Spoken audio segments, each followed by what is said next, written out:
Well, we're at the Oval, something I'm really looking forward to, the Carling Evening with Legends. We're doing 12 of these at all 12 senior clubs. I've got this gig because I'm the only man about who remembers the legends.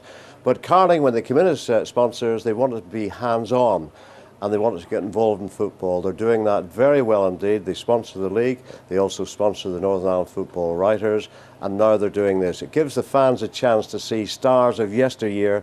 They even get a chance to put their questions to the legends. First one, of course, is at the home of the champions, Clentoran. We'll have Billy Caskey, Jim Cleary, we'll also have Keith Gillespie and Paul Lehman. It promises to be a great night, and we're going to have a full house. Enjoy.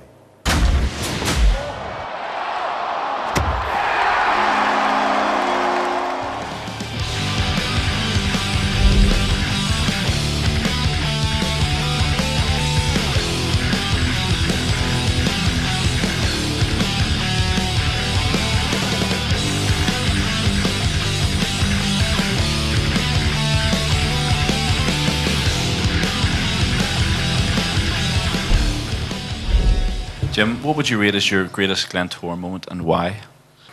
Probably 1988 Cup final. No, not because of the goal, but because of the fact it won us the double, and it hadn't been done for so long by the club.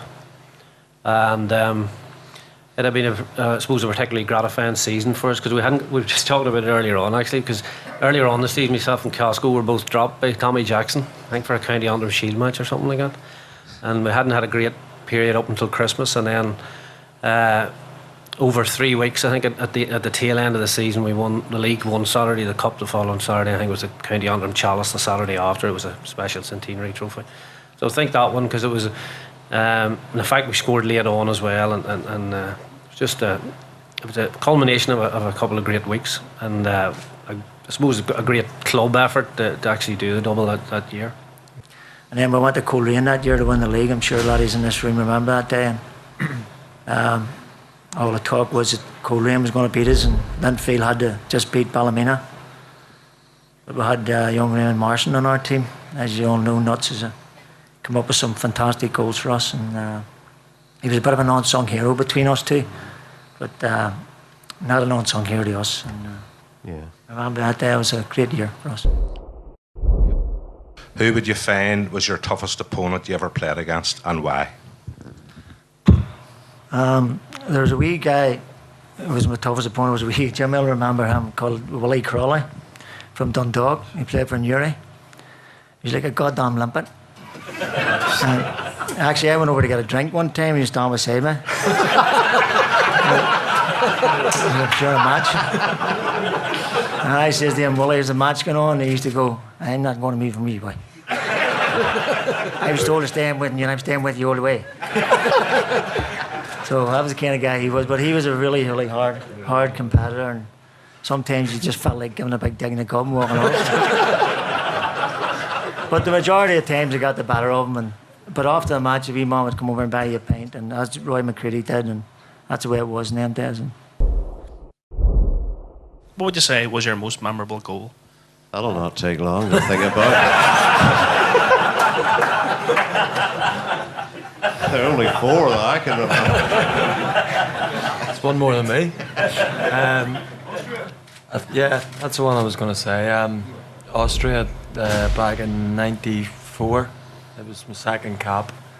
The volley from the edge of the box, and I just managed to put it in the top corner. It was a couple of minutes gone, and it's very important when you're playing away from home in Europe to silence the crowd. And scoring so early, I managed to do that. And although they scored, Phil Gray managed to score just before half time. We ended up winning the game 2-1. And as Jackie said, there's not too many to sort of think about, but that would be the one. Yeah. You're the club captain, Paul, but who was the best captain you played under? I'd have to say John Devine. When I first broke into the Clentoran team, John Devine was a captain. And John Devine's come out of the same category as these guys. He's a legend of the club. A great player, played in the great teams with Billy and Jim, and I had so much respect for him, being a Clentoran supporter, making it through into the team. I had so much respect for Big John, and I learned a hell of a lot playing alongside him. And when you weren't doing it, he wasn't slow at telling you. And you know, I said so much respect for him, a fantastic player and a great leader on the pitch. How have you taken to coming back to play in the Irish League? Is it what you expected? In terms of standards, is it better or worse? And physicality of it?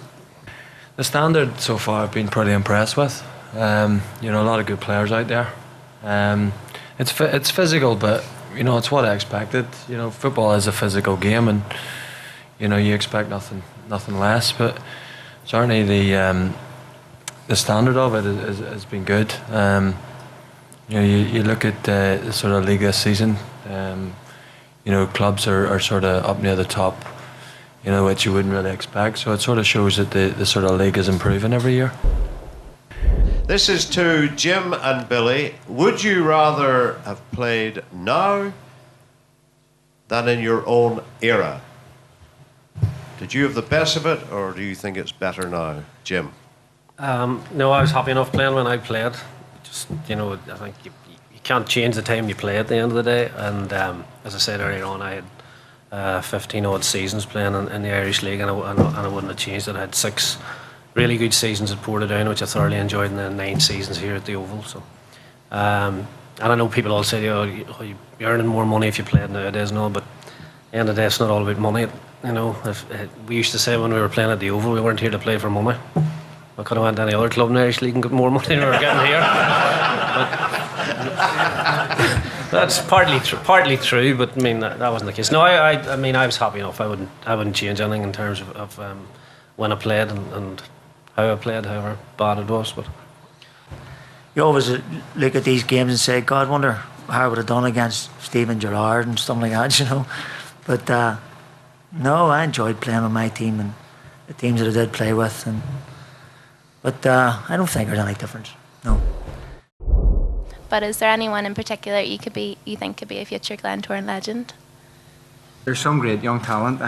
Grant Gardner is a player I seen playing for the under-16s a few years ago, and sort of picked him out of the crowd. Him and Johnny Black, and they're the two that sort of came through in the last year or so. So I think if they keep their feet in the ground and keep working hard, they can certainly play in Glentoran for a lot of years to come. As Paul said, the young lads coming through have shown a lot of promise so far. You know, you only have to look at Jimmy Callagher when he played against Portadown, a few weeks ago. I thought he was outstanding that day, and he's still only young, so he's still got a lot to learn. But certainly there's a lot of promise there, and he would be one that, if he does learn and listen to what people tell him, he's got a good chance of making it across the water.